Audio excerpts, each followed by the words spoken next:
ओम अज्ञानतिमिरन्धस्य ज्ञानाञ्जनशलाकया चक्षुरुन्मीलितं येन तस्मै श्रीगुरवे नमः। श्रीचैतन्यमनोभीष्टं स्थापितं येन भूतले स्वयं रूपकदा मह्यं ददाति स्वपदान्तिकं।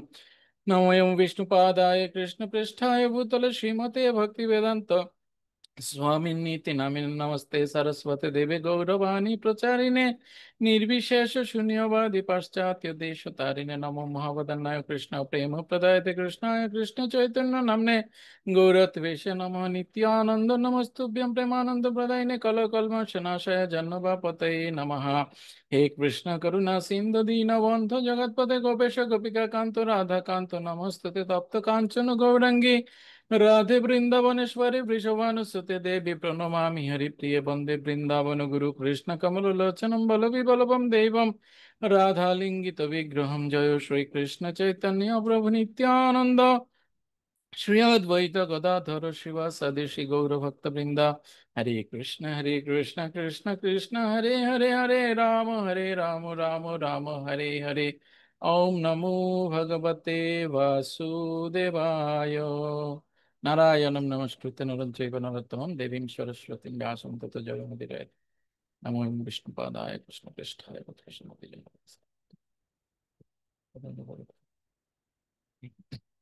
हरिः ओम तत्सत्। আজকে আজকে থেকে আপনাদের এই এন্টায়ার ভক্তিশাস্ত্রী কোর্সের সবচাইতে ইম্পর্টেন্ট যে বিষয় বা আমরা যে কারণে মূলত ভক্তিশাস্ত্রী কোর্সটা করছি বা যার থেকে ভক্তিশাস্ত্রী নামকরণ হয়েছে সেই মুখ্য বিষয়টা ভক্তি। আপনারা জানেন যে শ্রীমদ্ ভগবদ গীতা যে 18টি অধ্যায় রয়েছে, এই 18টি অধ্যায়কে 3 ভাগে ভাগ করা হয়েছে।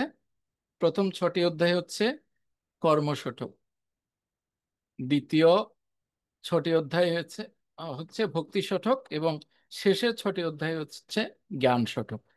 তার মানে আমরা আজকে থেকে ভক্তি শঠক শুরু করব। আমাদের কোর্সের নাম কি? ভক্তি শাস্ত্রে, কি না? মানে এটাই হচ্ছে মুখ্য। সো মানে আমি বিশ্বাস করি এবং আশা করি যে অন্তত আপনারা এমনিতেই সিরিয়াস সবাই, তারপরও এই পার্টটাতে আপনারা অনেক বেশি ধ্যান দেবেন। ঠিক আছে, অনেক বেশি ধ্যান দেবেন, কারণ হচ্ছে এই পার্টটা আলোচনা বা শ্রবণ সবকিছু আমাদেরকে অত্যন্ত সন্তর্পণে করতে হবে। হ্যাঁ, কারণ এটা হচ্ছে ভক্তি। আমরা কি চাই? যদি এক কথায় উত্তর দেই, এক কথায় উত্তর দিতে কেউ বলে, প্রশ্ন করে যে আমরা কি চাই, ভগবানের কাছে কি চাই, কি বলবো আমরা? এর সাথে আনুষঙ্গিক আরো অনেক কিছু আছে, বাট প্রথম কথা আমরা কি বলবো? ভক্তি চাই। জগৎ জীবন প্রভু। হ্যাঁ, ঠিক আছে, আমরা কি বলবো?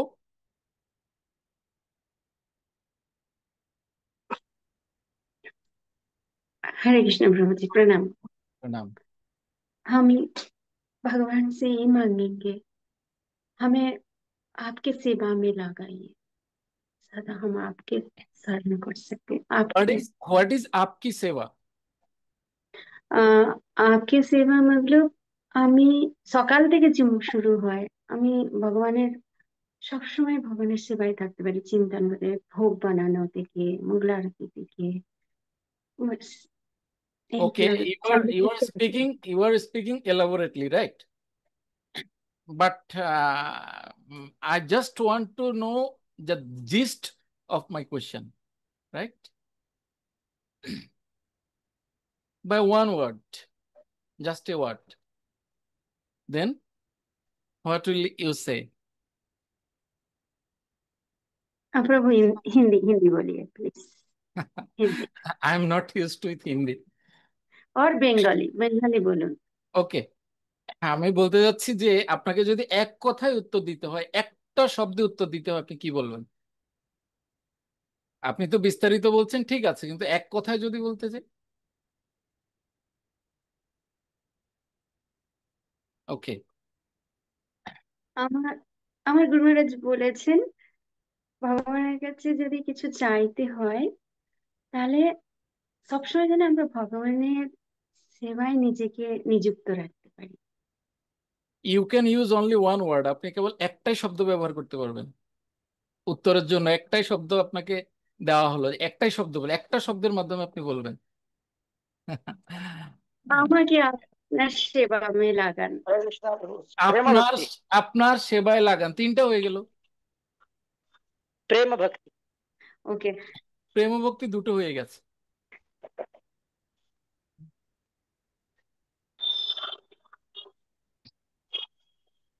এই যে আহ সোমা মাতা বললেন আমি চাইবো ভক্তি আর ওনার কৃপা, দুটো হয়ে গেছে। আমি বলছি একটা, সেটা হচ্ছে ভক্তি। হুম, যদি প্রশ্ন করে, যেমন এখন বলতে পারেন কৃষ্ণ ভক্তি কি আমি ভুল বলেছি? আহ এক দৃষ্টিকোণ থেকে কৃষ্ণ ভক্তি বলাটা ভুল। কেন জানেন? কারণ ভক্তি আর কারো হয় না, কৃষ্ণ ছাড়া আর কারো ভক্তি হয় না। তাহলে এখানে কৃষ্ণ বলার প্রয়োজন নেই, ভক্তি মিন্স কৃষ্ণ ভক্তি। ভগবান, ভক্তি, ভক্ত, এই তিনটে কৃষ্ণের সাথে সম্পর্কিত, আর কারোর সাথে না। আমরা অনেক সময় বলি যে আমরা শাহরুখ খানের ফ্যান। ফ্যান মানে কি? ভক্ত? নেভার। আমরা রাম ঠাকুরের ভক্ত, আমরা লোকনাথ বাবার ভক্ত, আমরা শিবের ভক্ত, নেভার। আমরা কখনোই অন্য কারো ভক্ত হতে পারি না। আমরা সেবক হতে পারি, আমরা পূজক হতে পারি, আমরা ফলোয়ার হতে পারি, আমরা তার শ্রদ্ধাবান হতে পারি, বাট নট ভক্ত, বাট ডেভোটি। এই ভক্তটা শুধু ভগবানেরই হওয়া যায়, ঠিক আছে? এবং ভক্তিও আর কাউকে করা যায় না। আমরা ছোটবেলায় দেখেছি, তো বাড়িতে দাদু এসছে, মা বলতো দাদুকে ভক্তি করো। তখন গিয়ে কি করতাম? কি করতাম? প্রণাম করতাম দাদুকে। দ্যাট মিন্স প্রণামী ভক্তি। কিন্তু কৃষ্ণ ভক্তি মানে কি, বা ভক্তি মানে কি কৃষ্ণকে প্রণাম করা? না। কৃষ্ণ ভক্তি মানে হচ্ছে, ভগবান বলেছেন যে মন্মনা ভব মদ ভক্ত মত ইয়াজিমাম নমস্কুরু মামে বৈশ্যসি উক্তব্যম আত্মানম মত পরায়ণঃ। এসব কিছুই হচ্ছে ভক্তি প্যাকেজ। ভক্তিটা হচ্ছে একটা প্যাকেজ। মনমনা ভব মদ ভক্ত, আমার কথা চিন্তা করো, মত ইয়াজিমাম নমস্কুরু, আমাকে নমস্কার করো, আমার সাথে যুক্ত থাকো, আমার কথা চিন্তা করো। এই সব কিছু হচ্ছে একটা প্যাকেজ, ভক্তির প্যাকেজ। ঠিক আছে? শুধু প্রণামটাও ভক্তি না। আমরা তো অনেক সময় রাস্তায় যাচ্ছি, শেষ। ইজ ইট ভক্তি? না, এটা ভক্তি না। সুতরাং এই এক কথায় যদি বলি আমরা ভক্তি, ভক্তির অন্তরালে অনেক কিছু রয়েছে, বাট এক কথায় হচ্ছে ভক্তি। এখন আসুন, ভক্তির একদম প্রাথমিক স্তর হচ্ছে শ্রদ্ধা। হ্যাঁ, ভক্তির যে 9টা স্তর রয়েছে তার মধ্যে প্রাথমিক স্তর হচ্ছে শ্রদ্ধা, আদর শ্রদ্ধা বা শ্রদ্ধা। আদর শ্রদ্ধা, সাধু সঙ্গ, অনর্থ নিবৃত্তি, এরকম 9টা রয়েছে। সর্বশেষ হচ্ছে কৃষ্ণ প্রেম, ভাব এবং প্রেম। তার মানে এগুলো হচ্ছে ভক্তির পর্যায়। তাহলে প্রেম বললে সেটাও ভক্তির মধ্যে অন্তর্ভুক্ত। ভক্তি যত গাঢ় হবে তত আমরা স্টেপ বাই স্টেপ উপরে উঠবো, কিন্তু মূল বিষয় কি? ওকে, বোঝা গেল? তাহলে আমরা এই শতকে বা এই 6টি অধ্যায়ে সে ভক্তি নিয়েই আলোচনা করব। অ্যাকচুয়ালি ভক্তি নিয়ে আলোচনা করার মতো উম, অতটা মানে পরিপক্কতা আমার নেই। তারপরও আমি আমার আম, শিক্ষাগুরু হিজ গ্রেস পদ্মমুখ প্রভুজি, প্রভুজির আদেশে বা নির্দেশে আমি চেষ্টা করছি এই ভক্তি নিয়ে আলোচনা করার জন্য আপনাদের সাথে। তো এইটা যেন সেশনটা এরকম না হয় যে আমি বলছি আপনারা শুনছেন। ঠিক আছে? আমি তো এটা বলতে পারি না যে আমাদের সুচরিতা মাতা, ওনার ভক্তি আমার চেয়ে অনেক কম, এটা আমি কদাপি বলতে পারি না। বা আমাদের যে লক্ষ্মণ নন্দী প্রভু, প্রভুর ভক্তি আমার চেয়ে কম, বা আমার কথা বাদই দেই, আমাদের যে গোবিন্দ মুরা প্রভু আছে ওনার চেয়ে আমাদের লক্ষ্মণ প্রভুর ভক্তি অনেক বেশি, এটা আমরা কদাপি বলতে পারিনি। হুম, এটা বলা উচিত না। শিল জীব গোস্বামী পাদ তার ভক্তি সন্দর্ভ একটা গ্রন্থ আছে, ভক্তি সন্দর্ভ গ্রন্থে উল্লেখ করেছেন আমরা যে অনেক সময় সিনিয়র জুনিয়র নির্বাচন করি, আমাদের ডিভোশনাল লাইফের কথা বলছি, তো সেখানে 4টা ক্যাটাগরিতে সিনিয়র জুনিয়র হয়। প্রথমত বয়স, আমাদের লক্ষ্মণ প্রভুর বয়স অবশ্যই আমাদের গোবিন্দ প্রভু থেকে বেশি, দ্যাটস ওয়াই আমাদের লক্ষ্মণ প্রভু সিনিয়র, বলতেই পারি, কোনো অপরাধ নেই এখানে। সাপোজ আমাদের আহ দর্প দামোদর প্রভু, উনি গুরু মহারাজের কৃপা লাভ করেছেন, বাট আমাদের গোবিন্দ মুরা প্রভু ইজ ওয়েটিং ফর কৃপা, গুরু মহারাজের কৃপার জন্য অপেক্ষা করছেন, পাবেন। সো মানে এই দীক্ষার দিক থেকে অবশ্যই আমাদের দর্প দামোদর প্রভু সিনিয়র, এটাতেও কোনো অপরাধ নেই, রাইট। আরেকটা রয়েছে প্রোটোকল, যেটা হচ্ছে ধরুন আমরা দেখি একটা মন্দিরে যখন আরতি দেখানো হয়, সে আরতির প্রদীপটা সর্বপ্রথম কার কাছে নেওয়া হয়? মন্দিরের প্রেসিডেন্টের কাছে, যদি তিনি সেখানে উপস্থিত থাকেন। এবার ওনার বয়স কম হোক বা বেশি হোক, তার মানে by protocol he is the senior person, প্রোটোকলে তিনি সিনিয়র, যেহেতু তিনি মন্দির অধ্যক্ষ, এটাও কোনো অপরাধ নেই। বাট আমরা যদি কখনো এটা নির্বাচন করি যে অমুক প্রভুর ভক্তি অমুক প্রভুর চেয়ে বেশি, তা আপনি কি দিয়ে মাপলেন? এই ভক্তিটা আপনি কি দিয়ে মাপলেন? কোন যন্ত্র আছে ভক্তি মাপার? বলুন, আছে? জীব গোস্বামীপাদ বলছেন তাহলে আমার দুজনের চরণেই অপরাধ হবে। সো ভক্তিতে কখনো কাউকে মাপা যাবে না। আজকে একজন ভক্ত কৃষ্ণ ভক্তিতে যুক্ত হয়েছেন আজকে, আর আমি মনে করুন বিগত 30 বছর থেকে আমি ভক্তি যাজন করছি, আপনি কি বলতে পারবেন যে যে আজকে জয়েন করেছে তার ভক্তি আমার চেয়ে অনেক কম? হুম। হুম, না, এটা কদাপি বলা যাবে না, কখনোই না, এটা একদম স্ট্রেইট নিষেধ আছে। ভক্তির মাপকাঠিতে কাউকে বিচার করা উচিত নয়। মনে করতে হবে শুধুমাত্র আমার ভক্তি নেই, আর সকলের ভক্তি পরিপূর্ণ রয়েছে, আমার ভক্তি নেই। হুম, কৃষ্ণের কাছে যদি আমরা বলি কৃষ্ণ আমি তো অনেক বড় ভক্ত, আমি তো তোমার জন্য অনেক কিছু করছি, তুমি আমার দিকটা একটু দেখো। হুম, কৃষ্ণ কি বলবে? না, তুমি আমার ভক্তই না। ভক্তের প্রধান বৈশিষ্ট্য হচ্ছে দৈন্যতা। আরেকজন বলবে ধরুন সারাদিন কৃষ্ণ সেবা করছে, রাতে গিয়ে বলছে হে কৃষ্ণ আজকে না আমি তোমার জন্য কিছুই করতে পারিনি, একদম হৃদয় থেকে বলছে তোমার জন্য কিছুই করতে পারিনি, আমি না আসলে আমাকে দিয়ে কিচ্ছু হবে না, তোমার সেবা আমাকে দিয়ে হবে না, তুমি পারলে আমাকে ক্ষমা করে দিও।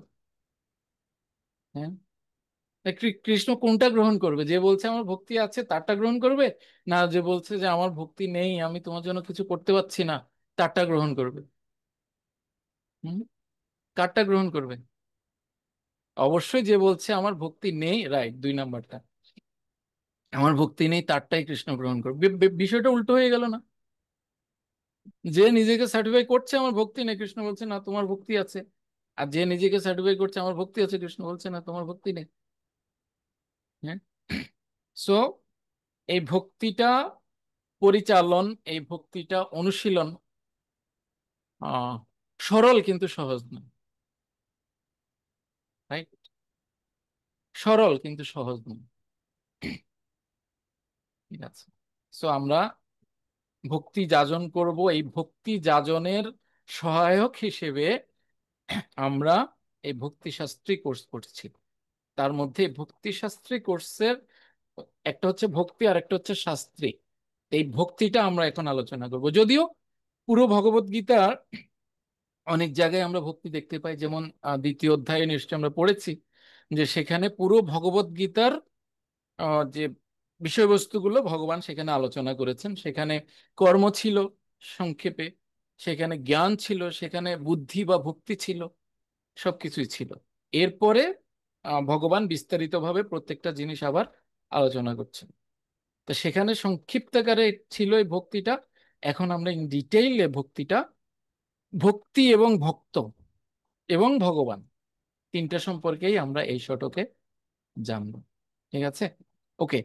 তা আমরা যাব এই শতকের ডিটেলে। তার পূর্বে আমরা প্রথম শতকে বা কর্ম শতকে কি কি শিখেছিলাম আমাকে সংক্ষেপে কেউ একজন বলুন, একজন বা দুজন, কি কি শিখেছি, কি মনে আছে?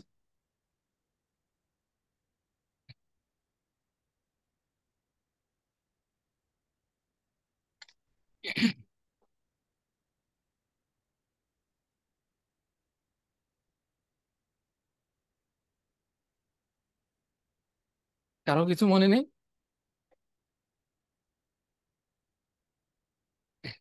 নাকি আমরা যা কিছু শিখেছি সব রথে গিয়ে জগন্নাথকে দান করে দিয়েছি, জগন্নাথ সব তোমার কে নিবেদন করছি, আমার কাছে আর কিছু নেই, আমি কিছুই রাখবো না, সব তুমি নিয়ে যাও।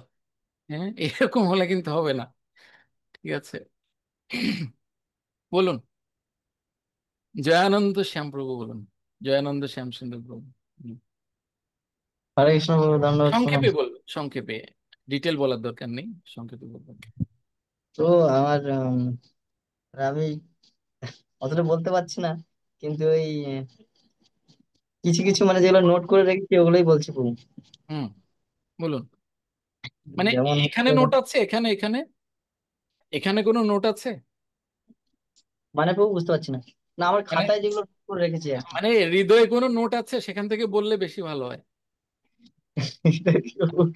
তো সেইভাবে প্রভু বলতে পারছি না। কে বলবেন? না, আমরা তো আছি, কোনো সমস্যা নেই। বাট কি হয় জানেন, ভগবান প্রচেষ্টাটাকে খুব বেশি অ্যাপ্রিসিয়েট করে, প্রচেষ্টা। হ্যাঁ, তা অনেকে বলে, ধরুন আহ আমি, একজন ধরুন পড়ালেখা জানে না, ওকে, তো সে বলছে আমি তো পড়ালেখা জানি না, তাহলে আমি ভগবানের মন্ত্রগুলো বা শ্লোকগুলো কিভাবে উচ্চারণ করব? তো এরকম বলা হয় যে এই যে তুমি যে প্রচেষ্টা করছো, ভগবান এতেই সন্তুষ্ট। ভুল বলো, সমস্যা নেই, ভগবানের কাছে আমরা শিশু, এটা মাথায় রাখবেন সবসময়। শিশুরা যদি ভুল করে ভগবান অপরাধ নেন না। হ্যাঁ, ছোটবেলায় যখন বাচ্চারা প্রথম মা বা বাবা বলে ডাকে তখনকার আনন্দ, আর মনে করুন এখন আপনি জয়ানন্দ শ্যামপ্রভু, আপনার বাবাকে বাবা ডাকলে ওই আনন্দটা পাবে না, ঠিক না? হম। তো হ্যাঁ তদ্রুপ প্রভু। ভগবানও সেরকম। ওই প্রথম প্রচেষ্টায় ভগবান, আপনি ভুল বলুন, কিন্তু ভগবান যে খুশিটা হবে বা সন্তুষ্টিটা পাবে, এটা হয়তো মানে অনেক সিনিয়র হয়ে গেলে বললে আর ও, তো এটা হতেই পারে। ঠিক আছে। প্রভু আমার যেটা আছে মনে আছে যতটা, যে অর্জুন এখানে মোহচ্ছন্ন হয়ে গেছিলেন, তো এই জিনিসগুলো একটু মনে আছে। মানে শ্লোকের মাধ্যমে অর্জুন বলছেন যে কার্পণ্য দোষ প্রহত স্বভাব ইচ্ছামি তাং ধর্মস্য মূঢ় চেতা ইয়স্য সা নিশ্চিতাং ভূমি তন্মে শিষ্যস্তহং মাং সাধিতাং প্রপন্যম। শিষ্যস্তেহং সাধিমাম ত্বম প্রপন্ন। অর্জুন এখানে বলছেন যে আমি তো এখন মোহচ্ছন্ন হয়ে গেছি, তো এই অবস্থায় আমি তোমাকে জিজ্ঞাসা করছি কি করাটা আমার পক্ষে এখন শ্রেয়কর। এইভাবে অর্জুন মানে ভগবানকে বলছে এখন তুমি আমার গুরু হয়ে যাও এবং আমার সব দায়িত্ব নাও, এইসব জিনিসগুলো আর কি। ওকে, মূলত গীতার শুরুটা এখান থেকে। হুম, গীতার শুরুটা এই দ্বিতীয় অধ্যায়ের 7 নম্বর শ্লোক, এটা রাইট? এই সাত হ্যাঁ প্রভু। নম্বর শ্লোক থেকে গীতার শুরু হয়েছে। ভগবান প্রথম অধ্যায়ে কোনো কথা বলেছিলেন, পেয়েছেন? হ্যাঁ ও প্রভু। বাবা, কি ধৈর্য! ভগবানের কি ধৈর্য! আমরা কি এতক্ষণ শুনতে পাবো, মানে শুনতে পারবো? আরে রাখো, রাখো আমি বলি। ভগবান শুনেছেন 46 আর 6, 52টা শ্লোক শুনেছেন, একদম মুখে তালা দিয়ে রেখেছেন। যেই না অর্জুন বলেছেন কার্পণ্য দোষোপহত স্বভাব, মানে আমি কার্পণ্যতা জনিত কারণে কিং কর্তব্য বিমূঢ় হয়ে গেছে, আমি বুঝতে পারছি না এখন কি করা আমার পক্ষে শ্রেয়স্কর। তো এখন তুমি আমার গুরু, তুমি আমাকে বলো কি করা আমার পক্ষে শ্রেয়স্কর। ব্যাস শুরু করলেন এবার, প্রথমেই দিলেন একটা বকা। হুম, প্রথম শব্দটা, ভগবানের উচ্চারিত প্রথম শব্দ কি শ্রীমদ্ ভগবত গীতায়? কুতঃ। কোথা থেকে? হুম, কোথা থেকে? উম, একদম শুরুতেই বকা দিয়েছেন। তো এইটার থেকে আমরা কি শিখতে পারি বলুন? শ্যাম সেবিনী রাধিকা মাতা বলুন। তো চলছে। হ্যাঁ, হরে কৃষ্ণ বাবু, ধন্যবাদ, প্রণাম। হ্যাঁ, এটা আমার নামটা একটু ওই অন্য মোবাইল থেকে ইয়ে করছি, তো তার আচ্ছা নামটা ওই আচ্ছা, জন্য ইয়ে ঠিক হয়ে আছে গেছে। ঠিক আছে ঠিক আছে, হুম, তো বলুন। নামটা আমি সেট করি নাই। আগে বলুন, আগে বলুন, অসুবিধে নেই। হ্যাঁ, এখানে কৃষ্ণ মানে অর্জুন প্রথমে মহাচ্ছন্ন হয়েছে। তো হুম মহাচ্ছন্ন হয়ে মানে দেহর মানে এই যে প্রথমে যে কর্মশটকে দেহের সম্বন্ধে অর্জুন ভাবছিল, মানে হুম দেহকে কি করে মানে রক্ষা করা যায়, কি করে এইসব সম্বন্ধে ভাবছিল। তো কৃষ্ণ আস্তে আস্তে মানে দেহকে মানে আত্মতত্ত্ব জ্ঞান দিয়ে তারপরে কর্মযোগ বোঝা হলো, এসব বুঝিয়ে আস্তে আস্তে আস্তে আস্তে মানে 6 অধ্যায়ে শেষে কৃষ্ণ ভক্তির ইয়েটা বললো, যে এটা কিভাবে তো ভক্তি। এটা এটা তো আপনি পরের কথা বলছেন না?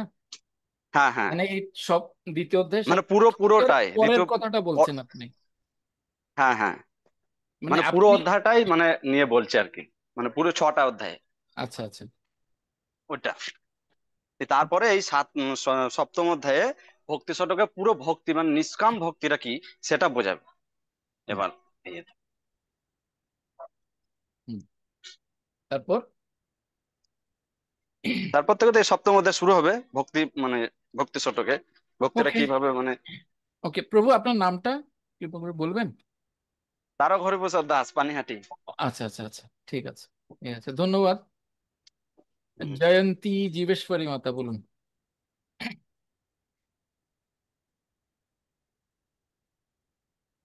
তো এখানে ভগবান, শোনা যাচ্ছে প্রভু? হ্যাঁ বলুন। এখানে ভগবান আত্মা তো আত্মার স্বরূপ সম্বন্ধে বুঝিয়েছেন। আত্মার স্বরূপ কি সেই না না না, সম্পর্কে। আমার প্রশ্ন হচ্ছে যে এই যে কার্পণ্য দোষুপহত স্বভাব, হ্যাঁ, আচ্ছা। এইটা এই শ্লোকটা দ্বারা আপনি কি বুঝলেন? এই শ্লোক ভগবান যে প্রথমেই যে শ্লোকটা বলেছেন, হুম সেই শ্লোকের দ্বারা ভগবান হ্যাঁ। মানে অর্জুনকে প্রথমেই একটা মানে এটা ঠিক আমি বুঝতে পারছি না। আমি বলছি যে আপনি শ্লোকটা বিশ্লেষণ করুন, প্রপাদের তাৎপর্য এখন নেই আমাদের সামনে, আপনি বিশ্লেষণ করুন শ্লোকটা। আপনি ব্যাসাসনে বসে আছেন, আপনার সামনে অনেক ভক্তরা আছে, আপনি বিশ্লেষণ করুন। যে তোমার এই সবা মানে এই কার্পণ্য, তুমি এই কোথা থেকে এই ধরনের কার্পণ্য জনিত দোষ তোমার মধ্যে এসেছে? তুমি তো কারণ একটা ক্ষত্রিয় হয়ে না না না, যার। এটা তো অর্জুন বলেছে, এটা অর্জুন বলেছে। আচ্ছা। ভগবানের কথা নিয়ে আলোচনা হচ্ছে না, অর্জুনের কথা, অর্জুন বলেছে কার্পণ্য দোষোপহত স্বভাব, এই শ্লোকটা আপনি বিশ্লেষণ করুন, সেটা বলছি আমি।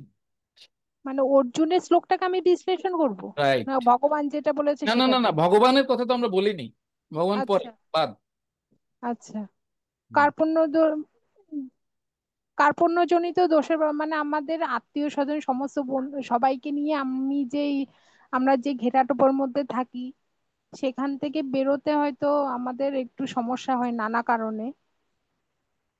এটা ঠিক আচ্ছা আমি অতটা, সেই জন্যই অর্জুনের এই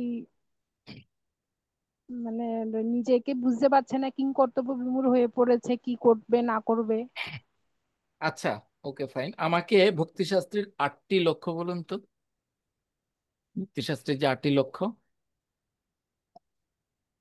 8টি লক্ষ্য বলতে পারবো না, সরি। হ্যাঁ বলুন।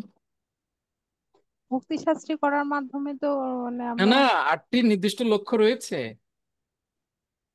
না? আমি পড়িনি, সরি। কে বলতে পারবেন ভক্তিশাস্ত্রে 8টা লক্ষ্য? বলুন, মঞ্জুরি মতো বলুন।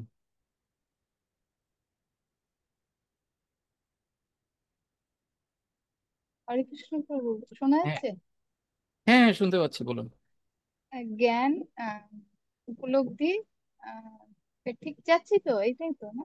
জ্ঞান, হ্যাঁ হ্যাঁ উপলব্ধি, ব্যক্তিগত প্রয়োগ, প্রচারে প্রয়োগ, আর আর মনোভাব আর উদ্দেশ্য, তিনটে আর তিনটে মানে বৈষ্ণব নিষ্ঠা এরকম কিছু ছিল একটা। উম, তিনটে বিষয় উম, রয়েছে: জ্ঞান, দক্ষতা, মূল্যবোধ। তা আপনি জ্ঞান বলেছেন, তিনটে দক্ষতা বলেছেন। হ্যাঁ, জ্ঞান হচ্ছে নলেজ এন্ড আন্ডারস্ট্যান্ডিং, মানে জ্ঞান এবং বোধগম্যতা। তারপরে আহ, দক্ষতায় রয়েছে উপলব্ধি। প্রিচিং অ্যাপ্লিকেশন, হ্যাঁ পার্সোনাল অ্যাপ্লিকেশন, হ্যাঁ প্রিচিং অ্যাপ্লিকেশন, ব্যক্তিগত হ্যাঁ প্রয়োগ হ্যাঁ এবং হ্যাঁ, ওটা প্রয়োগ। প্রচারে হুম, প্রয়োগ। দেন মূল্যবোধ। মূল্যবোধে চারটা বিষয় রয়েছে। মনোভাব, উদ্দেশ্য, আহ, হুম। বৈষ্ণব নিষ্ঠা, আর দুটো মনে নেই আর কি। মানে সদাচার এরকম টাইপের কিছু। সংস্কৃতি ও সদাচার। হ্যাঁ হ্যাঁ, সদাচার আর সংস্কৃতি। তারপর বৈষ্ণবীয় ন্যায়পরায়ণতা, ইন্টিগ্রিটি। এখন এটা বলার উদ্দেশ্য হচ্ছে, এই যে আমরা ভক্তি শাস্ত্রী করছি মূলত আমাদের রিয়েলাইজেশনের জন্য, রাইট? রিয়েলাইজেশনের জন্য আমরা শ্লোক মুখস্থ করছি কতটা? 43টা, 43 ভার্সেস আমরা মুখস্থ করছি। কিন্তু রিয়েলাইজেশন আমার কতটুকু আছে, দ্যাট ইজ দ্য ফ্যাক্ট। তা আমি ওই রিয়েলাইজেশনটাই শুনতে যাচ্ছি, যে আমরা পড়ে আসছি এই দ্বিতীয় অধ্যায়ের 7 নম্বর শ্লোক। এইটার সম্পর্কে আপনার রিয়েলাইজেশন কে বলতে পারে? আমি একটু চেষ্টা হ্যাঁ, চেষ্টা বলুন করতে পারি, বলুন মানে ওই বলুন আপনি যেটা বলুন, ইউ আর শ্লোকের অলওয়েজ ওয়েলকাম, বলুন। যে বলতে চান তাকেই স্বাগত, বলুন। মানে অর্জুন যুদ্ধে যাদের সঙ্গে যুদ্ধ করছে তারা তো তার বয়োজ্যেষ্ঠ, এবং সেখানে তার গুরু আহ, রয়েছেন, তাই দ্রোণাচার্য, ভীষ্মদেব, এদের বিরুদ্ধে যুদ্ধ। তাই উনি মানে অর্জুন একদিকে ভাবছে যে যুদ্ধ করাটা কর্তব্য ঠিকই, কিন্তু যুদ্ধে তো আমার প্রিয়জনদের আহত হবে, এবং আমি আমার গুরু বর্গ যারা আছে তাদেরকে হত্যা করব, তাতে আমার পাপ লাগবে। এবং আহ, সেই ধরনের একটা মনোভাব যে কি করব, মানে তাদেরকে হত্যা করে নিজে পাপ করব নাকি, এরকম একটা দ্বন্দ্বের মধ্যে পড়েছে। তার জন্যই মানে কৃষ্ণকে প্রশ্ন করলো যে আমার কি করা কর্তব্য। যে এবং সেই হত্যার ফলে তাদের তাদের রক্ত মানে রক্তের যে এটা হবে, তার ফলে সেই সিংহাসনে ও বসে সেই সুখ ভোগ করবে নিজেদের প্রিয়জনের হত্যা করে, সেটাও বা কতটা গ্রহণযোগ্য, এইটা নিয়ে একটা দ্বন্দ্বের মধ্যে ছিল। যে আমার সেই সব সুখ মানে আমি চাই না যেটা আমাদের প্রিয়জনকে হারাতে হবে, এই ধরনের। তাই এইটা আমার মনে হয়েছে। ওকে, ধন্যবাদ। নবকিশোর প্রভু, বলুন। হরে কৃষ্ণ। ধন্যবাদ, প্রণাম। হ্যাঁ, এখানে প্রভু আমার মনে হচ্ছে এখানে শরণাগতিটাকে বেশি প্রাধান্য দেওয়া হয়েছে, কারণ একজন শিষ্যের কর্তব্য গুরুদেবের প্রতি সমর্পণ হতে হবে এবং তার নির্দেশ অনুযায়ী আমাদের পারমার্থিক জীবনের উদ্দেশ্য সাধন করাটাই। তাই জন্য এখানে বলছে আমি কিং কর্তব্য বিমূঢ়, আমি নিজের কর্তব্য কর্ম সম্বন্ধে বিভ্রান্ত। তো আমাদের এরকম জীবনে একজন গুরুর প্রয়োজন আছে, যে আমাদেরকে সঠিক পথটা দেখাবেন। আমার এটাই উপলব্ধি হয়েছে।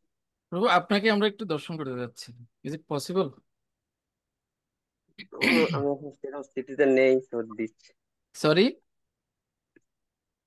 আমি সেরকম স্থিতিতে নেই, আমি এখন আসলাম মার্কেট থেকে। ওকে, ঠিক আছে। এক্স্যাক্টলি এই কথাটাই আমি শুনতে যাচ্ছিলাম। ঠিক আছে। এখানে প্রাধান্য দেওয়া হয়েছে শরণাগতি, এবং এই যে গীতায় প্রবেশ করছেন গুরু, গুরু কৃষ্ণ, মানে গুরু হিসেবে কৃষ্ণ যে গীতায় প্রবেশ করছেন, গীতার জ্ঞানে প্রবেশ করছেন, তার জন্য একটা উপলক্ষ লাগবে। হুম। উপলক্ষটা কি? উপলক্ষটা হচ্ছে শিষ্যের শরণাগতি। গুরুদেব যে আমাকে জ্ঞানটা দান করবেন, আমাকে যে মোহমুক্ত করবেন, তার জন্য একটা উপলক্ষ লাগবে। এই উপলক্ষটা হচ্ছে আমার শরণাগতি। হুম। ধরুন আমি রাস্তা দিয়ে দৌড়াচ্ছি, তো গুরুদেব কি কখনো আমাকে রক্ষা করতে আসবে? ও তো ভালো, ও দৌড়াচ্ছে, ও দৌড়াক। কিন্তু আমি যদি পড়ে যাই, আমি পা পিছলে পড়ে যাই, আর পড়ে গিয়ে হাউমাউ করে কান্না করছি, আমি কি করব বুঝতে পারছি না, আমি শেষ, আমি শেষ, আমার সব শেষ, এবার কৃষ্ণ দৌড়ে আসবে না? দ্যাট ইজ কল্ড শরণাগত। কৃষ্ণকে আনতে গেলে, কাছে আনতে গেলে শরণাগতি ছাড়া হবে না। এবং কৃষ্ণের উপদেশ আমরা তো এখন শাস্ত্রের মাধ্যমে পাই, কিন্তু অর্জুন তো আর তার সামনে এরকম লেখা শ্রীমদ্ ভগবত গীতা যথাযথ ছিল না, না। প্রপাত তো তখন ছিল না যে একটা গীতা লিখে দেবে সুন্দর করে, আর ভক্তিশাস্ত্রী করছে অর্জুন, ভক্তিশাস্ত্রী করে গীতার জ্ঞান লাভ করছে, সে সুযোগ তো ছিল না। হুম। সো অর্জুন শুনেই বুঝতে হচ্ছে কথা। এই শুনে বোঝার জন্য যে জিনিসটা সবচেয়ে বেশি প্রয়োজন ছিল, ভগবান ওয়েট করছিলেন ফর দিস। ভগবান এটার জন্য ওয়েট করছিলেন যে অর্জুন, তুমি বেশি পণ্ডিত হয়ে গেছো, আগে তুমি শরণাগত হও, তারপর তোমাকে জ্ঞান দেবো, আমি তোমাকে মোহমুক্ত করব। তুমি প্রাজ্ঞের মতো কথা বলছো, বলছে না, তুমি প্রাজ্ঞের মতো কথা বলছো, অথচ যে বিষয়ে শোক করা উচিত নয় সেই বিষয়েই তুমি শোক করছো, ক্রিটিসাইজ করছে। হুম। তো এটা তো প্রথম অধ্যায় অর্জুনকে থামিয়ে দিয়ে বলতো আমাদের মতো, এই থামো, পণ্ডিতের মতো কথা বলছো, বলেনি তো। হুম। কৃষ্ণ অপেক্ষা করছিল কখন অর্জুন শরণাগত হবে, আর শরণাগত হলে কৃষ্ণ সবকিছু তাকে উগড়ে দেবে। এখন আমাদেরও এই ভক্তিটা লাভ করার জন্য, এটা বলার উদ্দেশ্য হচ্ছে এই ভক্তিটা লাভ করার জন্য আমাদের এই কার্পণ্য দোষে উপহত স্বভাব হতে হবে, মানে শরণাগত হতে হবে। ঠিক আছে। কৃষ্ণের শরণাগত হতে হবে, গুরুদেবের শরণাগত হতে হবে। হুম? তা আমরা কি প্রস্তুত শরণাগত হতে সকলে? বলুন, কারা কারা প্রস্তুত আছেন গুরুদেব এবং কৃষ্ণের শরণাগত হতে? কারা কারা প্রস্তুত আছে? অনেকে প্রস্তুত নেই, না? ওকে, আচ্ছা, আমি ধরে নিচ্ছি সবাই শরণাগত রয়েছে। ঠিক আছে। এখন ধরুন আপনি গুরুদেবের শরণাগত, সেই সূত্রে গুরুদেবের প্রতিনিধির শরণাগত। আমি যদি ধরে নেই হিজ গ্রেস পদ্মমুখ নিবাই প্রভুজি তিনি হচ্ছেন গুরু মহারাজের প্রতিনিধি, তাহলে গুরু মহারাজের শরণাগত মানে প্রভুজির শরণাগত। আর প্রভুজির শরণাগত মানে হচ্ছে প্রভুজি যেহেতু আমাকে এই বিষয়টা দিয়েছেন, তাহলে আমার কথাগুলো শুনতে হবে, কথাগুলো শুনতে হবে। এবং এই যখন এই কোর্সটা চলবে, আমার কাছে প্রাধান্য পাবে এই কোর্স। আমি অনেক সময় কোর্সে দেখি যে ভক্তরা ধরুন জয়েন করেনি, প্রভু জয়েন করেননি কেন? হ্যাঁ প্রভু, একটা বৈষ্ণব সেবা ছিল, বৈষ্ণব সেবায় গেছি।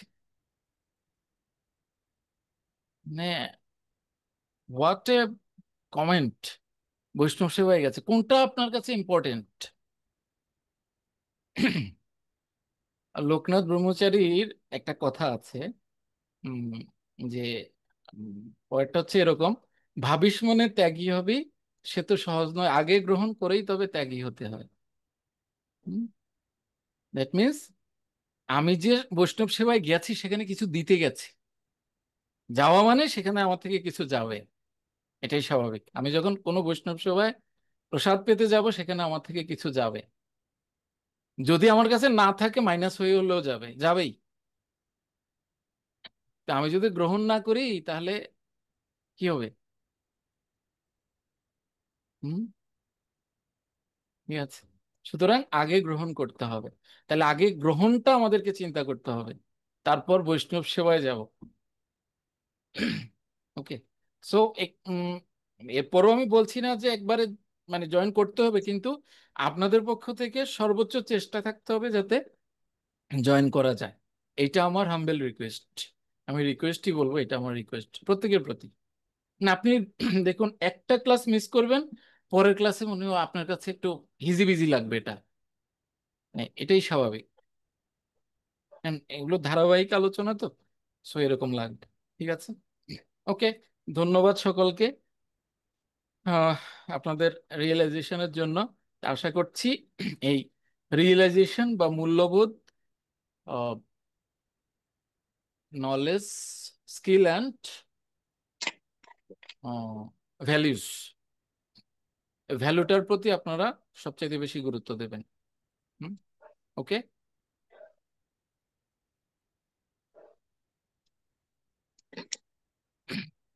জয় শ্রীল প্রভুপাদ কি জয়।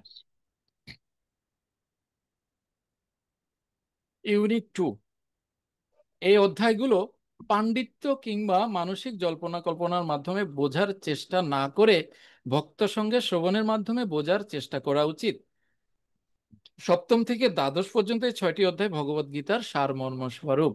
ভগবদ গীতার 2য় অধ্যায়ের 28 নম্বর শ্লোকে তাৎপর্য শ্রীল প্রভুপাদ বলছেন। Got it? আমরা বুঝতে পারছি সকলে? প্রথম 6টি অধ্যায় এবং শেষের 6টি অধ্যায় যেন মাঝের 6টি অধ্যায়কে আবৃত করে রেখেছে, যেগুলো বিশেষভাবে স্বয়ং পরমেশ্বরের দ্বারা সংরক্ষিত হয়েছে। যদি কোনো ভাগ্যবান ভক্ত সঙ্গে ভগবদ গীতার বিশেষ করে মাঝখানের 6টি অধ্যায়ের তত্ত্ব যথার্থভাবে হৃদয়ঙ্গম করতে পারেন, তাহলে তার জীবন সমস্ত তপ, যজ্ঞ, দান, ধ্যান, মনোধর্ম আদির ঊর্ধ্বে দিব্য কীর্তির দ্বারা গৌরবান্বিত হয়। কেননা শুধুমাত্র কৃষ্ণ ভাবনার মাধ্যমেই তিনি এইসব রকম কর্মের সুফল অর্জন করতে পারেন। এটা 8ম অধ্যায়ের 28 নম্বর শ্লোকে শ্রীল প্রভুপাদ বলছেন। প্রথম শতকে অর্থাৎ প্রথম অধ্যায় থেকে 6ষ্ঠ অধ্যায় পর্যন্ত জীবের স্বরূপ ও নিষ্কাম কর্মযোগ বর্ণিত হয়েছে, এবং দ্বিতীয় শতকে অর্থাৎ সপ্তম থেকে দ্বাদশ অধ্যায়ে ভগবানের স্বরূপ ও ভক্তি যোগের বর্ণনা করা হয়েছে। তাহলে আমরা কি বলেছি? আমরা ভক্ত, ভক্তি এবং ভগবান 3টি সম্পর্কেই জানবো, রাইট? এই শতকে শ্রীল বলদেব বিদ্যাভূষণ বলছেন ভক্তি শতক জাস্ট লাইক এ স্যান্ডউইচ। স্যান্ডউইচের দুপাশে ব্রেড থাকে, মাঝখানে মূল অংশটা থাকে, রাইট? তাই জ্ঞান শতক এবং কর্ম শতক হচ্ছে ব্রেড, আর মাঝখানে কাকলেট বলি বা যেটাই বলি, এটা মাঝখানে থাকে। এটা সবচাইতে বেশি রসালো। আবার এইটা যেহেতু আমাদের দুটো পার্ট ধরা থাকে, মাঝখানের অংশটা পড়ে যাওয়ার সম্ভাবনা থাকে। ঠিক আছে? সুতরাং এই ভক্তিটার যত্ন বেশি করতে হবে। জ্ঞান এবং কর্মের চেয়ে ভক্তিটার যত্ন আমাদেরকে বেশি করতে হবে, নাইলে যে পড়ে যাবে, পরে ওই ব্রেড চাবাতে হবে শুধু দুটো। ঠিক আছে? এই অনুভাগের লক্ষ্য ভগবদ্গীতার 7ম অধ্যায় হতে দ্বাদশ অধ্যায়ে অনন্য ভক্তি বা শুদ্ধ ভগবত ভক্তির নীতিগুলো বিশেষভাবে আলোচনা করা হয়েছে। নিজেদের জীবনে তা প্রয়োগ করে শিক্ষার্থীদের উজ্জীবিত করা এবং শ্রীল প্রভুপাদের উদ্দেশ্য ও লক্ষ্যের ব্যাপারে শিক্ষার্থীদের গভীরতম উপলব্ধি নিয়ে আসার জন্য সাহায্য প্রদান করবে। তাহলে আমি কি বলেছিলাম? আমাদের কি বাড়াতে হবে? উপলব্ধি বাড়াতে হবে, রাইট? ভ্যালিউ বা উপলব্ধি বা মূল্যবোধ বাড়াতে হবে। সো এটা আমার কথা না, হ্যাঁ?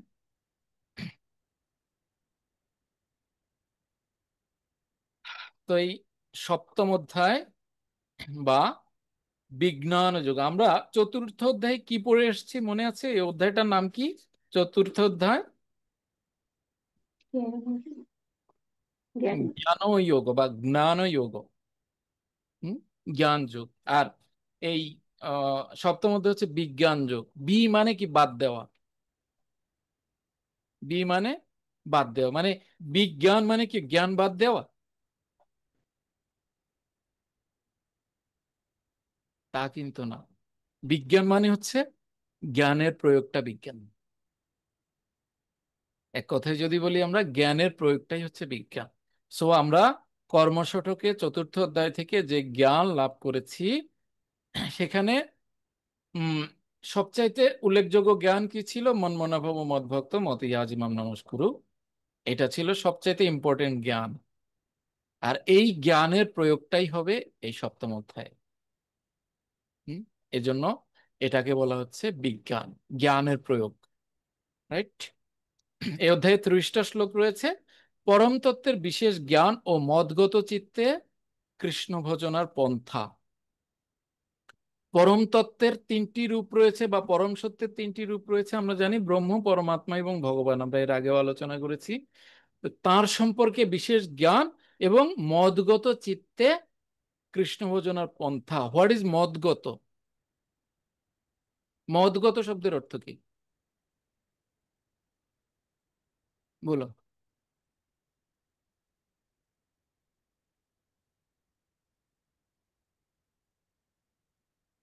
সুচরিতা মাতা বলুন, মদ শব্দের অর্থ কি? কৃষ্ণ প্রভু প্রণাম। হুম, মদগত শব্দের অর্থ হলো মানে একাগ্র চিত্তে। হুম, এটা একটু দূরে হয়ে গেল, আর কাছাকাছি উত্তর কি হতে পারে? আন্তরিক ভাবে। সরি, আন্তরিক ভাবে। না, মানে এগুলো হচ্ছে দূরের উত্তর, একদম কাছাকাছি উত্তর কি?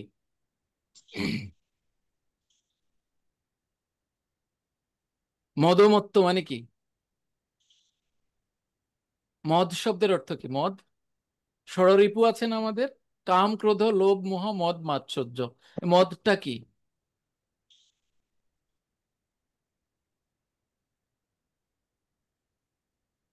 হুম, জগজ্জীবন প্রভু বলুন।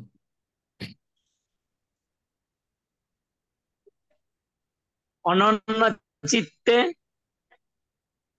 না, না, উত্তর ভুল হয়নি, কিন্তু আমি আরো কাছের উত্তর শুনতে যাচ্ছি।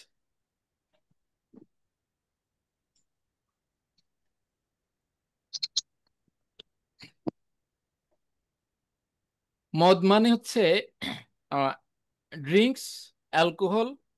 আর অ্যালকোহল মানুষ কেন বারবার খায়?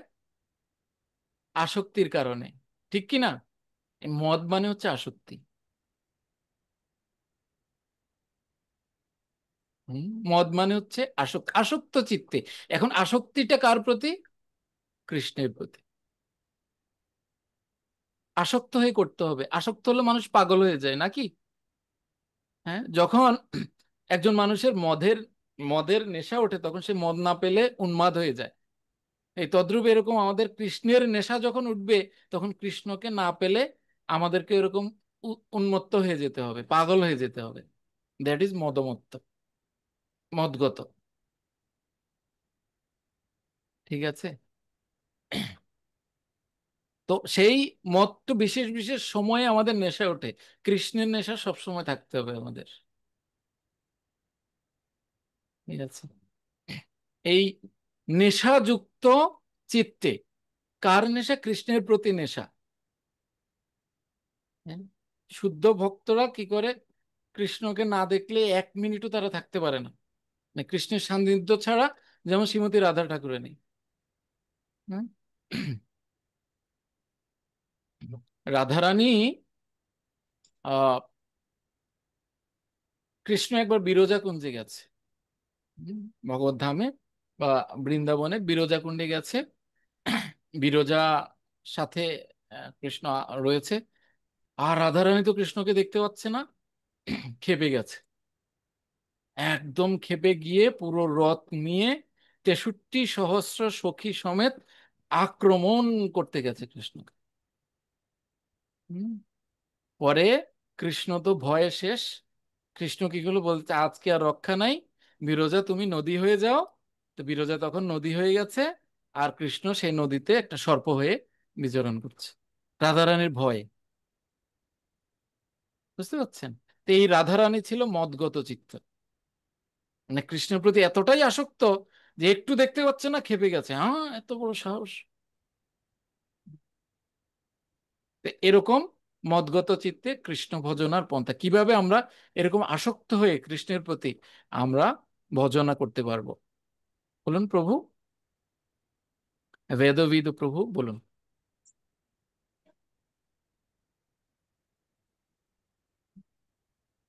হরে কৃষ্ণ।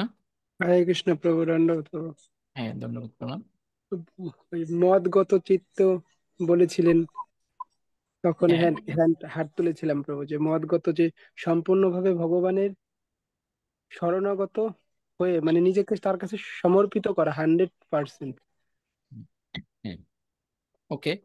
তো এইভাবে ভগবান এর ভজনা আমরা কিভাবে করতে পারি, আহ সে কথাই এই অধ্যায়ে, এই বিজ্ঞান যোগে বলবেন। ঠিক আছে? তো এই ষষ্ঠ এবং সপ্তম অধ্যায়ের মধ্যে কি সামঞ্জস্যতা রয়েছে বা মিল রয়েছে?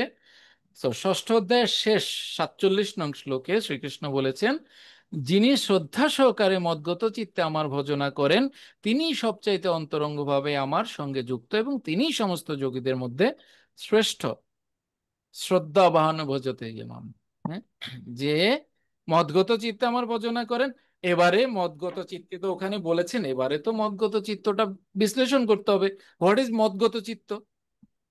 হ্যাঁ, সেটাই আমার অভিমত। এখন কিভাবে সেই মদগত চিত্তে কৃষ্ণ ভজন করা যায় তা শ্রীকৃষ্ণ এই সপ্তম অধ্যায়ে বর্ণনা করছেন। ঠিক আছে, এখন ওখানে বলবো না, বিজয় বিজয় থাক, ওখানে সকালে যে আমি বলবো। শব্দটা বলেছেন মদগত চিত্তে, সপ্তম অধ্যায়ে এসে এই মদগত চিত্তটা ব্যাখ্যা করছেন। ওকে, সপ্তম অধ্যায়ের সার কথা। পরমেশ্বর ভগবান শ্রীকৃষ্ণ হচ্ছেন পরম তত্ত্ব, সর্বকারণের পরম কারণ এবং জড় ও চিন্ময় সর্ববিষয়ের প্রাণশক্তি। উন্নত জীবাত্মাগণ ভক্তি ভরে তার কাছে আত্মসমর্পণ করে থাকেন।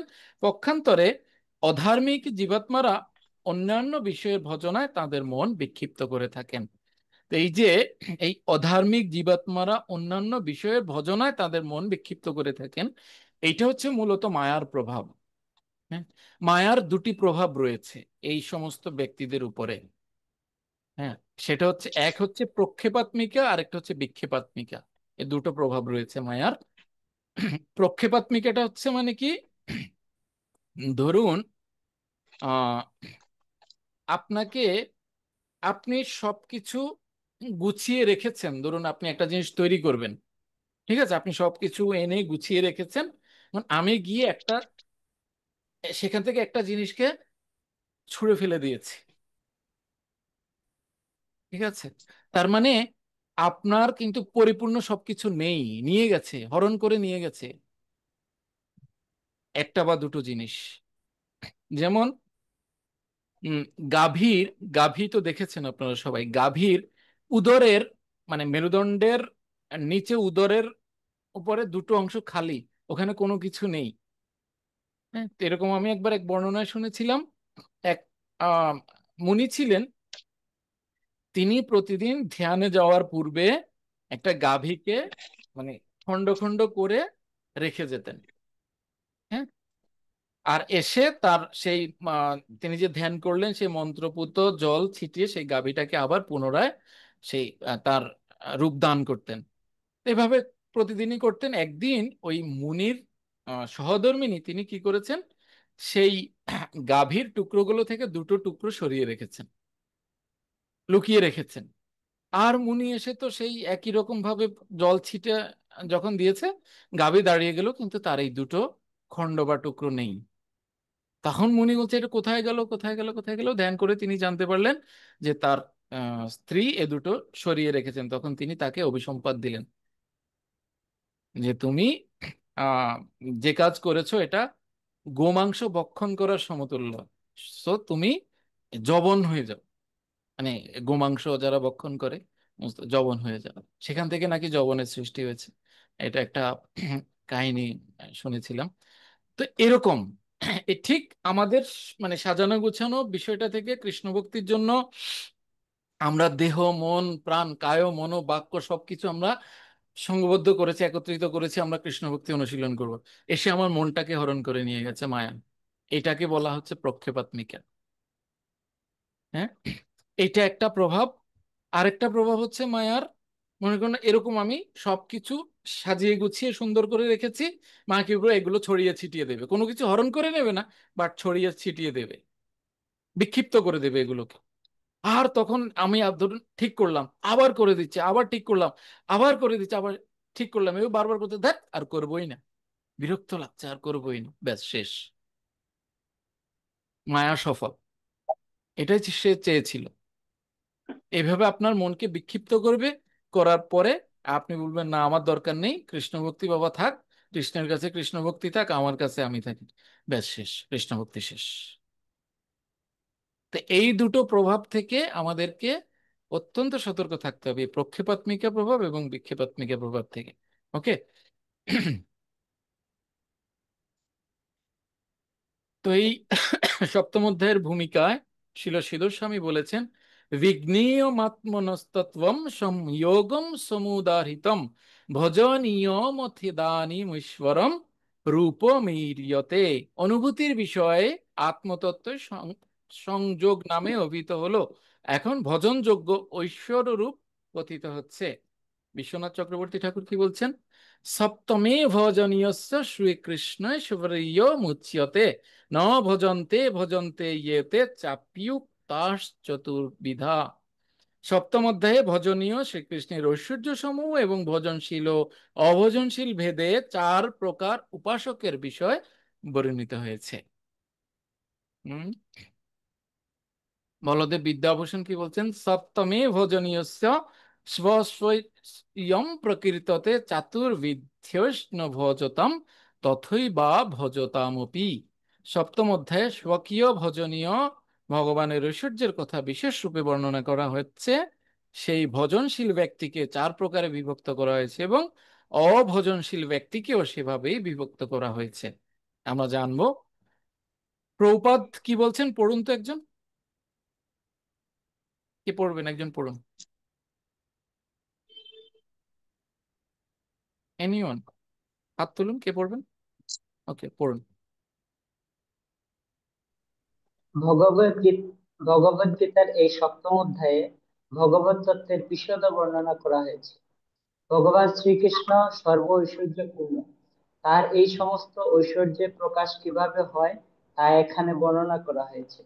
4 ধরনের সৌভাগ্যবান লোক ভগবানের শ্রীচরণে আসক্ত হন এবং 4 ধরনের হতভাগ্য লোক কখনোই ভগবান শ্রীকৃষ্ণের শরণাগত হন না। তাদের কথাও এই অধ্যায়ে বর্ণনা করা হয়েছে। এই সপ্তম অধ্যায়ে বিশেষভাবে ব্যাখ্যা করা হয়েছে কিভাবে পূর্ণ কৃষ্ণ চেতনা লাভ করা যায়। ওকে, আমরা পয়েন্ট পেয়েছি প্রভুপাদের কাছ থেকে। এই বিজ্ঞানযোগ বা সপ্তম অধ্যায়কে 6টি পরিচ্ছেদে ভাগ করা হয়েছে। প্রথমত শ্রবণ পন্থা, প্রথম 3টি শ্লোক 1, 2, 3। এই 3টি শ্লোকে আমরা পাবো শ্রবণ পন্থা, শ্রবণের মাধ্যমে শ্রীকৃষ্ণকে জানা। হ্যাঁ, আমাদের নববিধ ভক্তির প্রথম অঙ্গ কি? শ্রবণ, তাই না? তাহলে এই শ্রবণ যে ভক্তির খুব ইম্পর্টেন্ট একটা অংশ, সেটা এখানে বলা হচ্ছে। কৃষ্ণ সেখানে বলবেন এই প্রথম 3টি শ্লোকে। এরপরে ভগবান তার পরা ও অপরা প্রকৃতি বিশ্লেষণ করবেন 4 থেকে 12 নম্বর শ্লোকে। এরপর 13 এবং 14 নম্বরে এই 2টি শ্লোকে ভগবান বলবেন শ্রীকৃষ্ণই গুণ সমূহের নিয়ন্ত্রক। এরপর 15 থেকে 19 নম্বর শ্লোকে বলবেন 4 প্রকার দুষ্কৃতিকারী এবং সুকৃতিকারী কারা। এই 15, 16, 17, 18, 19 এই 5টি শ্লোকে বলবেন ভগবান। এরপর 20 থেকে 25 নম্বর শ্লোকে দেবোপাসক এবং নির্বিশেষবাদীদের ব্যাপারে বলবেন ভগবান। এবং এরপরে মোহ এবং মোহমুক্তির পন্থা সর্বশেষে ভগবান বলছেন। যে অর্জুন যে বলছেন কার্পণ্য দোষ উপহত স্বভাব, হ্যাঁ, আমি কিংকর্তব্য বিমূঢ় হয়েছি, আমি মোহগ্রস্ত হয়েছি। তো এই পর্যায়ে এসে ভগবান তাকে মোহমুক্তির পন্থা, মোহ কি এবং মোহমুক্তির পন্থা কি সে সম্পর্কে জ্ঞান প্রদান করছেন এই 26 থেকে 30 নম্বর শ্লোকে। ওকে, শ্রবণ। আচ্ছা, আমরা আগে পড়ি।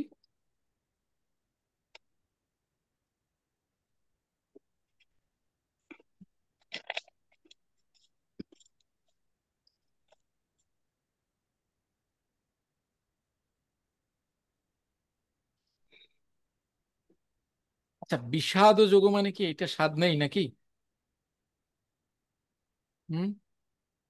বিষাদ যোগ মানে কি? মানে এটাতে লবণ দেওয়া হয়নি না, এজন্য এটা স্বাদ লাগছে না, বিষাদ।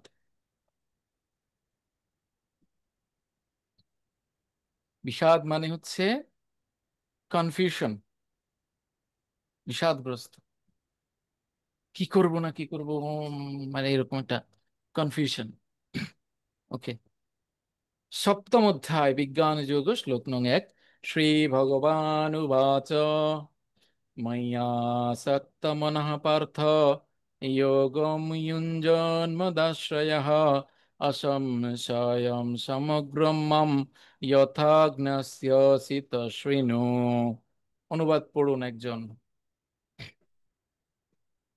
পড়ুন পড়ুন পড়ুন ফার্স্ট, দেরি হলে আমি শিব, পড়তে হবে। হরে হ্যাঁ, কৃষ্ণ বলছি, প্রণাম। পড়ুন। শ্রী ভগবান বললেন, হে পার্থ, আমাদের আসক্তি চিত্ত হয়ে আমাতে মনোনিবেশ করে যোগ অভ্যাস করলে কিভাবে সমস্ত সংশয় থেকে মুক্ত হয়ে আমাকে জানতে পারবে তা শ্রবণ করো। আমি কি বলেছিলাম? মদ মানে কি? মদ মানে নেশা, বা ভগবান কৃষ্ণের আসক্তি। প্রতি নেশা, নেশা বা আসক্তি। আসক্তি, সেটা ভগবান প্রথম শ্লোকে বলছে। আসক্ত চিত্ত, আসক্ত হতে হবে ভগবানের প্রতি।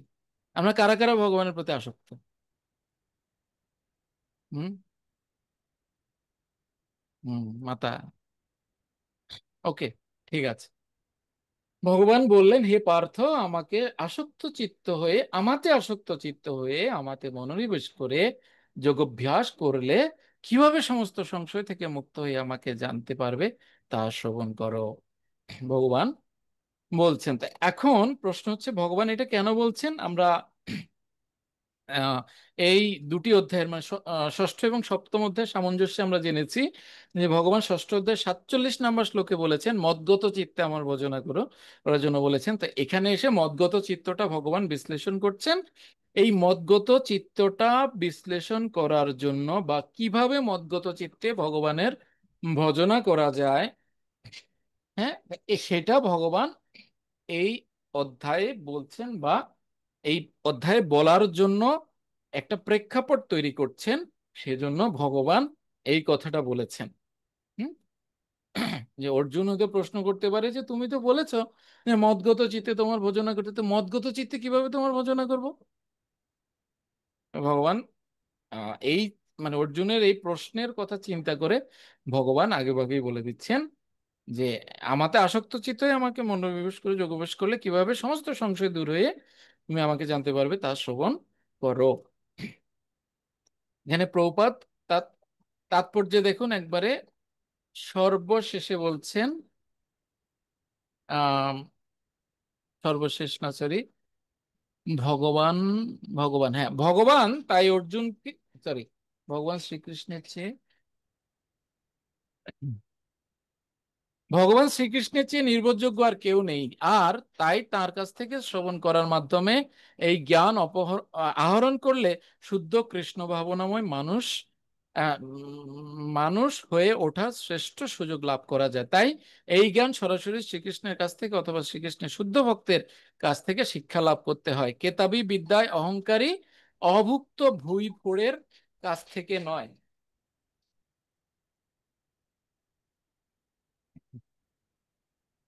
ওকে, এখানে শ্রীমদ্ ভাগবতমের কয়েকটি শ্লোকের রেফারেন্স দিয়েছেন। শৃণ্বতাম স্বকথা কৃষ্ণ পূর্ণ শ্রবণ কীর্তনম হৃদয়ন্তস্থিও ভদ্রাণি বিধুনতি সুরিৎসতাম। শৃণ্বতাম স্বকথা কৃষ্ণ, কৃষ্ণ কথা শ্রবণ, পূর্ণ শ্রবণ এবং কীর্তন হৃদয়ের যত অভদ্র রয়েছে, কলুষতা রয়েছে, বিধুনতি সুরিৎসতাম, সবকিছু ধৌত করে দেয় কৃষ্ণ কথা। সুতরাং শ্রবণ করতে হবে, সেটা যদি হয় কৃষ্ণের কাছ থেকে বা কৃষ্ণের কোনো শুদ্ধ প্রতিনিধির কাছ থেকে, and that is the best. সেটাই হচ্ছে সবচাইতে ভালো এবং সেটাই করা উচিত। ওকে,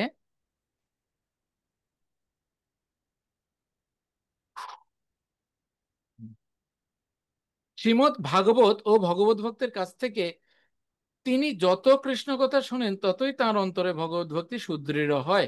ভগবত ভক্তি বিকশিত হওয়ার ফলে রজগুণ ও তমগুণ থেকে মুক্তি লাভ করা যায় এবং এভাবেই কাম, ক্রোধ, লোভ, মোহ আদি অন্তরিত হয়। হুম, সমস্ত কলুষ থেকে মুক্ত হওয়ার ফলে ভগবত ভক্ত তখন শুদ্ধ সত্যে অধিষ্ঠিত হয়। ওকে, যেটা আমাদের পাথেয় আমরা চাই, সেটা এই মদ্গত চিত্তে কৃষ্ণ ভজনার মাধ্যমে আমরা পেতে পারি। এখন দুটো বিষয় আছে এখানে, যে মদগত চিত্তে কৃষ্ণ ভজনা করলে ভক্তি বা কৃষ্ণ প্রেম লাভ হয়, আবার কৃষ্ণ ভক্তি করলে মদগত চিত্ত হওয়া যায়। এখন কোনটা আগে কোনটা পরে? আগে আমি মদগত চিত্ত হব না আগে ভক্তি করব, কোনটা করব বলুন? বেদবিদ প্রভু বলুন।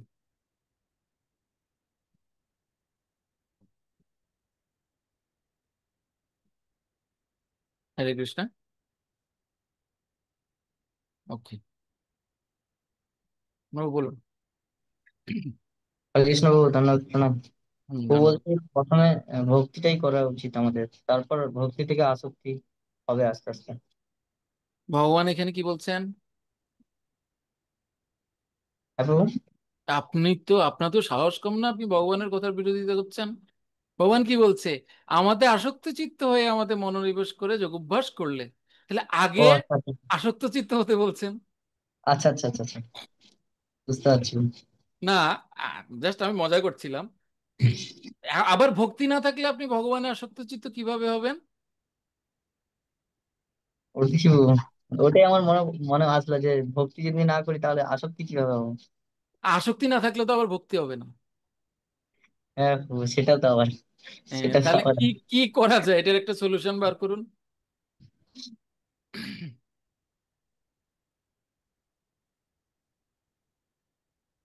হ্যাঁ, এটা জটিল, করবোই না, এটা হচ্ছে সহজ সমাধান নাকি? না প্রভু। শিবাস মন্ডে প্রভু বলুন। হরে কৃষ্ণ প্রভু। হরে কৃষ্ণ। আমার কাছে মনে হচ্ছে প্রভু যে ভক্তি করতে করতে ভগবানের প্রতি এমন আসক্ত হব, যখন যখন ভগবান ছাড়া আর কোনো কিছু বুঝতে পারবো না। এরকম কি হয় প্রভু? উম ভক্তি ভক্তি করতে করতে করতে করতে আসক্ত ভগবানের চিত্ত হব প্রতি না, আপনি আসক্ত ভুল হব। বলেননি। কিন্তু ভগবান এখানে একটু উল্টো কথা বলছে।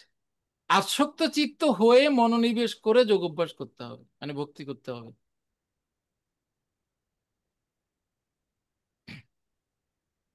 প্রথমে কিভাবে আসক্ত হব? এইটা তো আমাকে জিজ্ঞেস করলে লাভ কি? যে বলেছে তাকে জিজ্ঞেস করুন। আপনি একটু বলেছে তো ব্যাখ্যা করে ভগবান, আমাকে বুঝেন, জিজ্ঞেস করলে কি লাভ হবে? ব্যাখ্যা করে বুঝাই দেন প্রভু, আমরা একটু কনফিউশনে আছি। কৃষ্ণের কাজই তো হচ্ছে কনফিউশন তৈরি করা, কনফিউজড করা আপনাকে। হুম। বলেছিলাম না একবার যে ওই যে ত্রিভঙ্গ মুরারি, এক একটা ভঙ্গের মধ্যে মানে কয়েক সহস্র প্যাচ আছে, প্যাচ। তো এগুলো খুলতে খুলতে তো আমাদের এর কোটি কোটি জন্ম চলে যাবে এই প্যাচগুলোর সমাধান করতে করতে, তাই না? ওই যে শ্রীমন মহাপ্রভু, তিনি কি করেছেন? তিনি, নামও তো ভুলে গেছেন, ওই যে পরাস্ত করলেন যে শাস্ত্রতর্কে, তার নাম কি যেন? রায় রামানন্দ। সরি, রায় রামানন্দ প্রভু। না না না না, নাম, সার্বভৌম না প্রতাপরুদ্র, সার্বভৌম ভট্টাচার্য। সার্বভৌম ভট্টাচার্য, না। জগন্নাথপুরীর। দিগ্বিজয় পণ্ডিত। আর যাই হোক, নামটা মনে আসছে না। তো ওই পণ্ডিতকে এমন কনফিউশনে ফেলে দিয়েছে, এমন কনফিউজ করে দিয়েছে, সে তো আর বুঝতে পারছে না কি করবে। তো ভগবানের কাজই হচ্ছে কনফিউজ করে দেওয়া। এখন এখানে এটা বলে কনফিউজ করে দিয়েছে, বাট আমাদের কাজ হচ্ছে সেই কনফিউশনটাকে বুঝতে পারা এবং সেই কনফিউশনটাকে ভক্তি দিয়ে সেটাকে আমাদেরকে মানে দূর করতে হবে। এখন আসক্ত চিত্ত হয়ে আমাতে মনোনিবেশ করে যোগাভ্যাস করলে এই আসক্ত চিত্ত হতে তো ভক্তি লাগবে, তাই না? ভক্তি ছাড়া তো আসক্ত চিত্ত হওয়া যায় না। তার জন্য কি করতে হবে? তার জন্য ভক্তি করার পূর্বে আমাদেরকে গুরু নির্বাচন করতে হবে। ঠিক আছে? ভক্তি করার পূর্বে মানে আমরা তো ভক্তি করি, ছোটবেলা থেকেই করি, বাট আমাকে গুরু নির্বাচন করতে হবে এবং এই গুরুকে ফলো করতে হবে। গুরুকে ফলো করতে হবে। ভক্তি দিয়ে আসক্ত চিত্ত হওয়া সো টাফ। আগে গুরুকে ফলো করতে হবে। গুরুকে ফলো করে যখন আমরা দেখব যে এই গুরুও আসক্ত, কার প্রতি? কৃষ্ণের প্রতি। হ্যাঁ, কৃষ্ণের প্রতি গুরুও আসক্ত, অত্যধিক আসক্ত, তাহলে তাকে ফলো করা মানে আগে আসক্ত হইতে হবে গুরুকে ফলো করে। ও ভক্তি টক্তি এখন বাদ, এটা পরের বিষয়। আগে গুরুদেবকে বা কোনো শুদ্ধ ভক্তকে ফলো করে আমাকে আসক্ত হইতে হবে ভগবানের প্রতি। শ্রবণ, কীর্তন, স্মরণ, হ্যাঁ, শুনতে হবে, শোনার মাধ্যমে আসক্ত হইতে হবে। আমরা গুরু নির্বাচন কিভাবে করি? আমরা যখন আইডিসি কোর্স করেছি সেখানে রয়েছে না গুরু নির্বাচন। গুরু নির্বাচন আমরা কিভাবে করব? কেউ আমাকে বলে দেবে এই তুমি অমুকের কাছ থেকে দীক্ষা নেবে। এটা কি মানে কারেক্ট প্রসেস? না। আমরা গুরুদেব সম্পর্কে শ্রবণ করব, গুরুদেবের আহ কথা বা লেকচার আমরা শ্রবণ করব, শ্রবণ করে আমরা নির্বাচন করব কোন গুরুদেব থেকে আমি দীক্ষা নেব। দ্যাট মিনস শ্রবণ। শ্রবণ করতে করতে আসক্ত হওয়া যায়। ঠিক আছে, শ্রবণ করে আসক্তি লাভ করতে হয়। এই প্রথমে শ্রবণ করতে হবে। এই জন্য বলছেন আমাকে জানতে হবে, তা শ্রবণ করো। শ্রবণ শ্রবণ শ্রবণ শ্রবণ এন্ড শ্রবণ। শ্রবণ করতে হবে। যত বেশি শ্রবণ করব তত বেশি আমরা আসক্ত হব। ভক্তিটা পরে। এটা হচ্ছে প্রথম স্তর। এই আমি পা দিলাম প্রথম সিঁড়িতে, শ্রবণ। এই আসক্ত হচ্ছি। এই আসক্ত হওয়ার ফলে আমরা তখন মানে যেরকম হয় একজন প্রেমিক একজন প্রেমিকার প্রতি যেভাবে আসক্ত হয়, একজন প্রেমিকা প্রেমিকের প্রতি যেভাবে আসক্ত হয়। হুম, শাস্ত্রে একটা শ্লোক রয়েছে বিষ্ণু পুরাণে, যুবতানাম যথা ইউনো। যুবকেরা যেভাবে যুবতীদের প্রতি আসক্ত হয়, যুবতীরা যেভাবে যুবকের প্রতি আসক্ত হয়, সেরূপে কৃষ্ণের প্রতি আসক্ত হতে হবে। হুম, তো এটা হচ্ছে এই শ্রবণ করে আসক্ত হইতে হবে। আর আসক্ত হওয়ার ফলে যখন আমরা ভগবানকে ছাড়া আর কিছু চিন্তা করতে পারবো না, ভগবানকে ছাড়া কিছু আম, আর আমরা দেখতেও পাবো না, ভগবান বা গুরুদেবকে ছাড়া আমরা কোনো কিছু চিন্তা করতে পারবো না, আমরা কোনো কিছু দেখতে পারবো না, কোনো কিছু ভাবতে পারবো না, একদম, তখন সেটা বলা হচ্ছে ভক্তি। তাহলে আগে আসক্তি না ভক্তি? বলুন। আগে শ্রবণ। হ্যাঁ, শ্রবণ আগে, আসক্তি না ভক্তি? আগে আসক্তি। আসক্তি থেকে। হ্যাঁ, আসক্তি আসবে কোথা থেকে? শ্রবণ করলে শুনতে প্রভু। শুনতে। শ্রবণ থেকে। ঠিক আছে, আমরা দেখেছি প্রথম 3টি শ্লোক হচ্ছে শ্রবণের পন্থা। তাহলে এই শ্রবণ করতে করতে আসক্ত হইতে হবে, রাইট? 2 নম্বর শ্লোক, জ্ঞানম তেহম সবিজ্ঞানম ইদম বক্ষ্যাম্যশেষতঃ যজ্ঞাত্বা নেহ ভূয়ন্য যজ্ঞাতব্যমশিষ্যতে ব্যমবশিষ্যতে। আমি এখন তোমাকে বিজ্ঞান সমন্বিত এই জ্ঞানের কথা সম্পূর্ণরূপে বলবো, যা জানা হলে এই জগতে আর কিছুই জানবার বাকি থাকে না। এই বিজ্ঞান সমন্বিত জ্ঞান মানে যেই জ্ঞানের প্রয়োগ হয়। আচ্ছা, আমি যদি বলি knowledge is power, am I right? আমি কি ঠিক? জ্ঞান শক্তি। কারা কারা আমার সাথে একমত জ্ঞান শক্তি? আমাদের বেদবিদ প্রভু আমার সাথে একমত, ধন্যবাদ। কিন্তু ধরুন আমি খুব ভালোভাবে জ্ঞান লাভ করেছি কিভাবে উড়োজাহাজ বানাতে হয়। আচ্ছা, অত কঠিনের দিকে যাব না। কিভাবে আহ, ধরুন পনিরের সবজি রান্না করতে হয়, খুব ভালো করে শিখেছি। একদম আমাদের আহ আনন্দিনী মাতা আমাকে খুব ভালো করে শিখিয়ে দিয়েছে কিভাবে পনিরের সবজি রান্না করতে হয়। আমি একদম শিখে নিয়েছি, মুখস্থ বলে দিয়েছি, কিন্তু আমি কখনো রান্না করলাম না।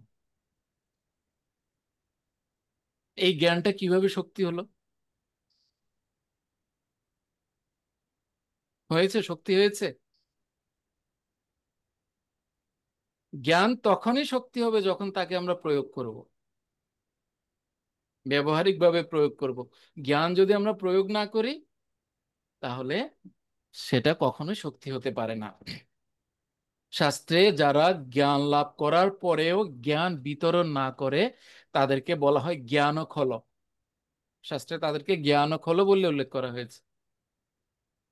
মানে জ্ঞান আপনি লাভ করেছেন কিন্তু সেটার ব্যবহারিক প্রয়োগ করছেন না, আপনি সেটা দান করছেন না, তাহলে আপনি জ্ঞানখল। খল মানে হচ্ছে ওই যে খলনায়ক আছে না, ভিলেন।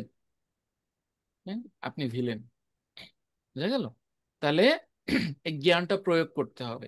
তদ্রূপ যে জ্ঞান আমরা লাভ করছি বা করব সেটাকে অবশ্যই আমাদেরকে প্রয়োগ করতে হবে। যেমন আমরা জ্ঞান লাভ করেছি, মন মনা ভব মদ্ভক্ত, আমার কথা চিন্তা করো আমার ভক্ত, জেনেই রাখলাম, সবাইকে বলছি, বলে বেড়াচ্ছি, কিন্তু আমি নিজেই মন মনা ভব মদ্ভক্ত হইনি, তো লাভ কি? এটা কি আমার পাওয়ার? No, never.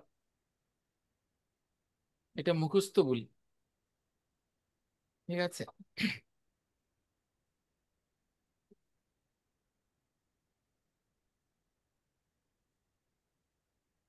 তাহলে বিজ্ঞান সমন্বিত জ্ঞানের কথা বলছেন, মানে যে জ্ঞান, এটার প্রয়োগের কথা ভগবান বলছেন, ঠিক আছে? তাৎপর্য কি বলছেন? চতুর্থ অধ্যায়ের প্রথমে ভগবান সেই কথা ব্যাখ্যা করেছেন এবং এখানেও তিনি প্রতিপন্ন করছেন যে ভগবানের ভক্তই কেবল গুরু পরম্পরা ধারায় সাক্ষাৎ ভগবানের কাছ থেকে পরম তত্ত্ব জ্ঞান লাভ করতে পারেন। তাই যথার্থ বুদ্ধিমত্তা সহকারে সমস্ত জ্ঞানের উৎসকে জানবার প্রয়াসী হতে হয়, যিনি হচ্ছেন সমস্ত কারণের কারণ এবং সমস্ত যোগ সাধনা ধ্যানের একমাত্র বিষয়বস্তু। যখন সমস্ত কারণের কারণকে জানা যায়, তখন যা কিছু জ্ঞাতব্য তা সবই জানা হয়ে যায় এবং আর কোনো কিছুই অজানা থাকে না। শ্রীমদ্ ভগবদ গীতায় ভগবান বলছেন, বহু নাম জন্ম নামন্তে জ্ঞান বান্মাম প্রপদ্যতে বাসুদেবং সর্বমিতি স মহাত্মা সুদুর্লভ। বহু নাম, বহু বহু জন্মের পরে, বহু নাম জন্ম নামন্তে জ্ঞানবান মাম প্রপদ্যতে, জ্ঞানবান ব্যক্তি আমাকে প্রপত্তি করে। বাসুদেবম সর্বমিতি, বাসুদেব হচ্ছেন সবকিছুর মূল। বাসুদেবম সর্বমিতি স মহাত্মা সুদুর্লভ, এই ধরনের মহাত্মা জগতে দুর্লভ। এখানেও কিন্তু ভগবান জ্ঞানের কথা বিজ্ঞান দিয়ে বিশ্লেষণ করেছেন। হ্যাঁ, জ্ঞানবান্মাম প্রপদ্যতে, প্রপদ্যতেটা হচ্ছে বিজ্ঞান।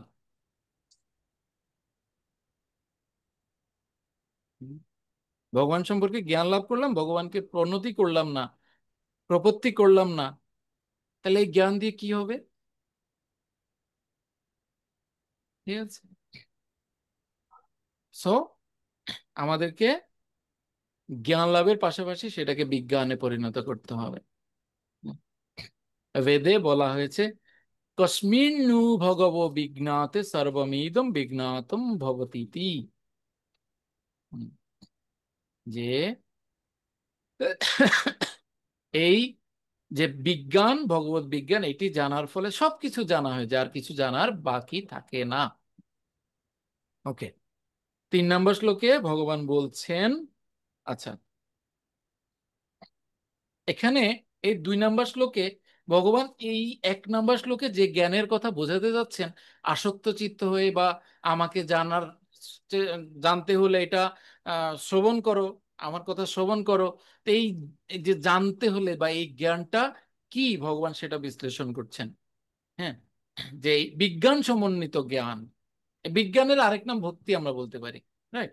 তাহলে এই ভক্তি সমন্বিত জ্ঞান, যা জানা হলে এই জগতে আর কিছু জানবার বাকি থাকে না। ওকে, এরপর 3 নম্বর শ্লোকে ভগবান বলছেন, মনুষ্যাণাং সহস্রেষু কশ্চিদ যততি সিদ্ধয়ে যত তামপি সিদ্ধ্যানাম কশ্চিন মাম বেতি তত্ত্বতঃ। হাজার হাজার মানুষের মধ্যে কদাচিৎ কোনো একজন সিদ্ধি লাভের জন্য যত্ন করেন, আর সেই প্রকার যত্নশীল সিদ্ধদের মধ্যে কদাচিৎ একজন আমাকে, অর্থাৎ আমার ভগবত স্বরূপকে তত্ত্বত অবগত হন। আচ্ছা, এখানে কোথাও বিজ্ঞান আছে? বলুন তো,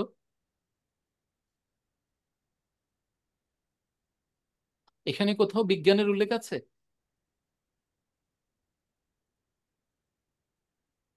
হুম, বলুন, কেউ একজন বলুন, হ্যাঁ বা না, এটাই তো হবে উত্তর। আছে?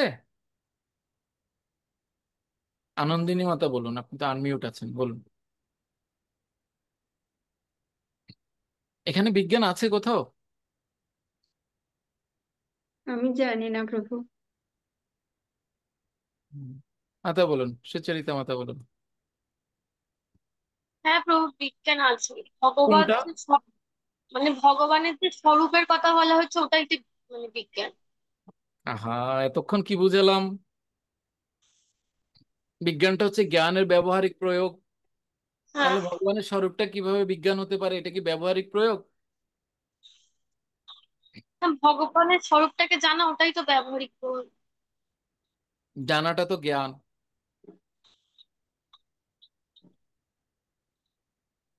প্রভু যারা সিদ্ধি লাভ করেছে তারা কয়েকজন। সিদ্ধি লাভের জন্য যত্ন করেন, হুম, এটাই হচ্ছে বিজ্ঞান। যত্ন করেন, প্রয়োগ করে তারা। যত্ন করেন মানে ওই যে শীতকালে যে আম, কম্বল গায়ে দিয়ে শুয়ে রাখেন, আর গরমকালে এসি চালিয়ে দিয়ে এসির মধ্যে রাখেন, এইটা যত্ন না। সিদ্ধি লাভের জন্য প্রয়াস করেন, এই যত্নটা মানে হচ্ছে প্রয়াস করেন, এই প্রয়াসটাই বিজ্ঞান। বুঝে গেল?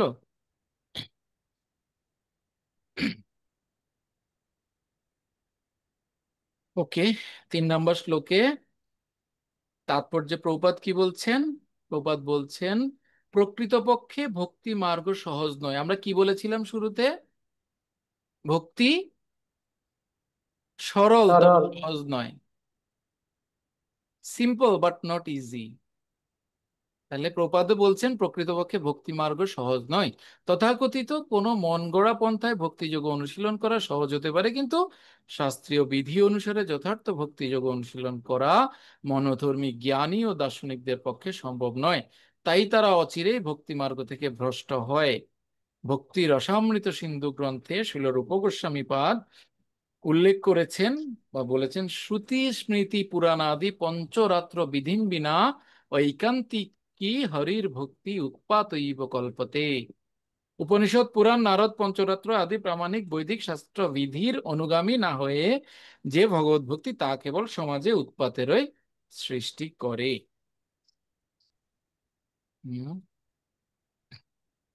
ওকে, ছিল সিদ্ধর স্বামী আহ এই শ্লোকের টিকায়, মানে দ্বিতীয় শ্লোকের টিকায় এক খুব ইম্পর্টেন্ট কথা বলেছেন শিল সিদ্ধর স্বামী। আহ শিল সিদ্ধর স্বামী বলছেন যে শাস্ত্রীয় জ্ঞানটা হচ্ছে জ্ঞান, হ্যাঁ, শাস্ত্রীয় জ্ঞানটা হচ্ছে জ্ঞান, আর অনুভূতিটা হচ্ছে বিজ্ঞান। হুম, শাস্ত্রীয় জ্ঞানটা হচ্ছে জ্ঞান, অনুভূতিটা হচ্ছে বিজ্ঞান। ঠিক আছে, বুঝা গেল? অনুভূতি বা মূল্যবোধটাই হচ্ছে বিজ্ঞান। এই যে আপনি শ্রীমদ্ ভগবদ গীতা পড়ছেন, এইটা আপনি কতটা উপলব্ধি করেছেন এবং এই উপলব্ধির ফলে আপনি আপনার জীবন এটা কতটা কাজে লাগাচ্ছেন, দ্যাট ইজ কল্ড বিজ্ঞান। 43টা শ্লোক মুখস্থ করেছে, এটা বিজ্ঞান না, এটা জ্ঞান।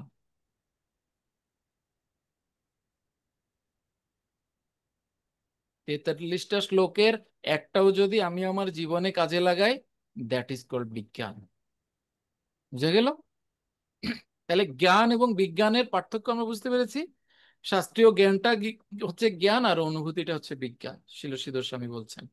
হুম, এবং 3 নম্বর শ্লোকে ভক্তি যে সুদুর্লভ, এটা যে সহজে পাওয়া যায় না, ভগবান সেই কথা বলছেন। হাজার হাজার মানুষের মধ্যে কদাচিৎ কোনো একজন সিদ্ধি লাভের জন্য যত্ন করেন, আর সেই প্রকার যত্নশীল সিদ্ধদের মধ্যে কদাচিৎ একজন আমাকে, অর্থাৎ আমার ভগবৎ স্বরূপকে তত্ত্বত অবগত হন। তার মানে নট অ্যাভেলেবল, এটা অতটাও অ্যাভেলেবল না যত সহজে আমরা পেয়েছি। এখন বলতে পারেন, তাহলে আমরা কিভাবে পেয়েছি? আমরা পেয়েছি একজন আদর্শিক লিডার, একজন আদর্শিক ভগবত তত্ত্ববেত্তা, একজন আদর্শিক ভক্ত, একজন আদর্শিক গাইডার, এবং একজন আদর্শিক গুরু। হিজ ডিভাইন গ্রেস শ্রীল অভয় চরণ অরবিন্দ ভক্তি বেদান্ত জগৎগুরু স্বামী শিল প্রভুপাদের অপার করুণায় আমরা এত সহজে ভক্তি পাচ্ছি, নাইলে আমরা এত সহজে ভক্তি পাওয়ার মতো নই। ওকে, ভক্তরাই কেবল তাকে তত্ত্বত উপলব্ধি করতে পারেন। শাস্ত্রে বলা হয়েছে, অতঃ শ্রীকৃষ্ণ নামাদি ন ভবেদ গ্রাহ্যম ইন্দ্রিয় সেবন মুখে হি জিহাদ স্বয়মেব স্ফুরত্যদহ। জড়স্থূল ইন্দ্রিয়ের দ্বারা কখনোই শ্রীকৃষ্ণকে জানতে পারা যায় না। ভক্তের ভক্তিতে প্রসন্ন হলে শ্রীকৃষ্ণ স্বয়ং তার কাছে নিজেকে প্রকাশিত করেন। আমরা ঈশোপনিষদে পড়েছিলাম হিরণ্ময়েন পাত্রেণ বা উজ্জ্বল আলোর জ্যোতি। হ্যাঁ, পড়েছিলাম না? ভগবান যখন এই উজ্জ্বল আলোর জ্যোতি অপসারণ করেন নিজের সম্মুখ থেকে, তখনই আমরা ভগবানকে দর্শন করতে পারি। এই উজ্জ্বল জ্যোতি অপসারণের জন্য আমাদেরকে ভক্তি করতে হবে, ভক্তি অনুশীলন করতে হবে, বিজ্ঞান যোগ অনুশীলন করতে হবে, ভগবানের সেবা করতে হবে। এই সেবা করে যখন সেবন মুখ হি জিভাদ, যখন সেবন মুখ হব আমরা, যখন সেবার জন্য আমরা আসক্ত হব ভগবানের সেবার জন্য, হ্যাঁ, যে তখন ভগবান কি করবেন, আমাদের এই সেবন মুখতা দেখে ভগবান প্রসন্ন হয়ে তার উজ্জ্বল আলোর যে জ্যোতি সেটি অপসারণ করবেন এবং আমরা ভগবানকে দর্শন করতে পারব। ঠিক আছে? হরে কৃষ্ণ কৃষ্ণ কৃষ্ণ হরে হরে, হরে রাম রাম রাম হরে হরে। শ্রীল প্রভুপাদ কি জয়। শ্রীমদ্ ভগবদ গীতা কি জয়। সমবেত ভক্তবৃন্দ কি জয়। নিতাই গৌর প্রেমানন্দে। আমরা আজকে এই 3টা শ্লোকে আলোচনা করলাম শ্রবণের গুরুত্ব বা শ্রবণের পন্থা।